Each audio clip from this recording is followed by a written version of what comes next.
Hey guys, so I'm Nina and I am a photographer for Stitch Sound, and I just started a publication called Charm Music with my friend Katie, and I'm going to be talking to you about what kind of gear I use, what I recommend, and like how long I've been doing photography, that kind of thing. Okay, so I started doing photography 2 years ago, and I started out using a Canon XTI that I actually kind of stole from my dad, and I used that and just a Canon 50mm f1.8 for a good year, and then afterwards I was like, okay, this camera's getting kind of old, it's getting kind of up there, I need to upgrade a little bit. So I went ahead and got myself a Canon T3i, and I used that for probably another half a year, and then I was like, okay, I have been using this 50mm forever and I love it because it's low light, it's cheap, it's about $100 new, so like buying one used, you can get one for like $75, it's awesome. But I was like, yeah, I kind of wish I had a zoom lens, because if I'm shooting a bigger show and I can't get right up close to somebody or far back, it'd be way better and more versatile. So for my birthday, I bought myself a Tamron 17 to 50mm 2.8, and that was like my first zoom lens. I was so excited, it was awesome. I had that for about a year. I'm actually selling it right now, but it was like my go-to for everything after that. I was like, this is great. I get that like it's a little bit darker because the aperture is different, but it definitely was an asset over a fixed lens. Like, in my opinion, I like zooms better. Like, I know fixed lenses like are more crisp, like the clarity of the picture, but I feel like zooms are more versatile depending on like what environment you're shooting in. So I would rather just have like a go-to zoom and like a go-to fixed lens. Like, that's it. You don't have to have a ton of equipment to be a good photographer. You literally can work with the bare minimum and you'll be fine. So after that, I bought myself, and I wanted something a little bit wider, so I got a Tokina 11 to 16mm lens that's also a 2.8, and then after that I kind of stopped using my 50 and my 17 to 50. I was like, okay, whatever, I'm kind of over these, I'm really in love with this lens. And that's when I realized, like, hey, I really like wide shots. Wide angles are something that I love. I'm obsessed now. It's a thing. But that's definitely my favorite lens, like affordability wise and like quality wise. Tokina is like, this definitely isn't sponsored, but I'm gonna give a huge shout out. Tokina lenses are my favorite. Like, I love them like almost more than Canon lenses, just because they're super affordable and they definitely get the job done for shows, and I love them. So the whole time I was using my crop frame, my T3i, like that was my go-to lens for everything for the most part, unless I was like shooting in like a basement or something like that. Then I'm like, okay, guess I'll use my 50 today, but for the most part, that was my go-to. Then last October, I decided, okay, I think I've been doing this long enough that like I understand what I'm working with, I know my gear, I want to upgrade to a full frame. So then I got this sweet angel. This is my Canon 6D. I saved up for it for a long time because I'm a college kid and I'm kind of broke. And while I was saving up for it, I was super excited. I bought it used because that's one of my firm beliefs is that you don't need to buy everything new. Yeah, when you buy things new, you have insurance on them, or you can get like repair, like you're more likely to be able to find repairs easier, things like that.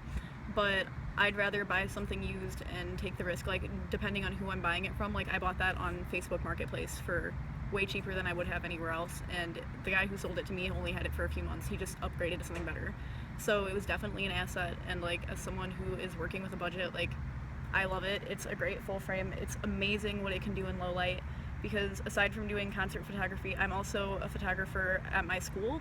I'm the chapel photographer, and a lot of things that the events they have in the chapel are very low lit, and I can shoot even with my ISO set to like 25,000, and it's not that grainy. Like, with noise reduction, everything's fine, and like details stay. I can bring things up like 2 whole stops and it looks great. I love it. So once I got my 60, the only lens I had that would fit it was my 50mm, so went back to using that. But obviously a 60 is full frame, so the pictures are wider on it, so that was fine.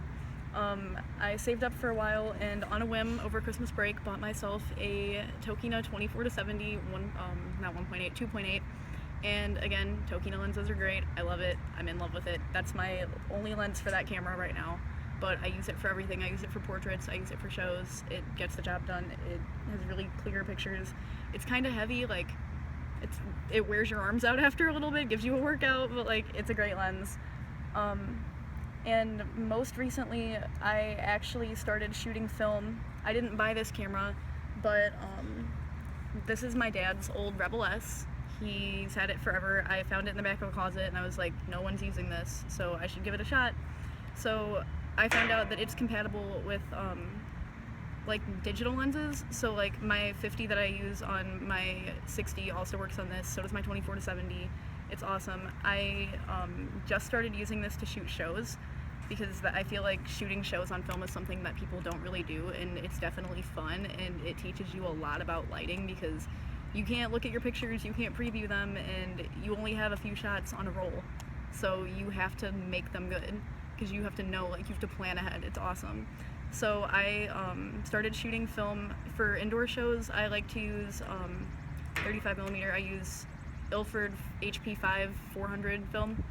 And then for outdoor stuff, I think I just decided I'm going to start using Kodak Color Plus 200 because it's really cheap and affordable film, and it just has like a really nice color like tone scheme to it. I'm in love with it. Yeah, with this for the most part I use my 50, which has had its ups and downs. It's been dropped in the mud, it's gone through a whole lot, but it's great.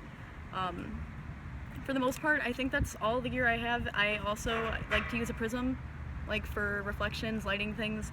I feel like a lot of people think using a prism is overrated or it's just like a trend thing, but it's really nice if you're trying to take a picture of somebody and there's a giant like in-ear monitor or speaker or something in front of them that's blocking them, a microphone. If you shine a prism over it, you just get a really nice light reflection instead, and it helps your composition on your photo. So I think that's a really fun thing to have. It's only like 15 bucks. You can get one on Amazon. It's like this big. You just hold it in front of your lens, twist it around, get some cool lighting. But for the most part, yeah, that's what I use. And as far as recommendations for gear goes, I love Canon. I've never really shot with Nikon, but I've heard good things.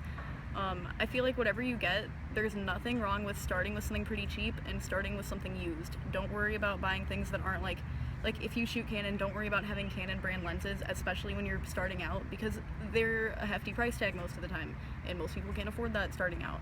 So definitely start out with whatever you can afford and learn how to work your gear, because you make the gear doesn't make you. And on that note, I think that's really all I have to say. But yeah, that's my gear, that's what I shoot with, that's what I recommend. So thanks for watching this. Bye.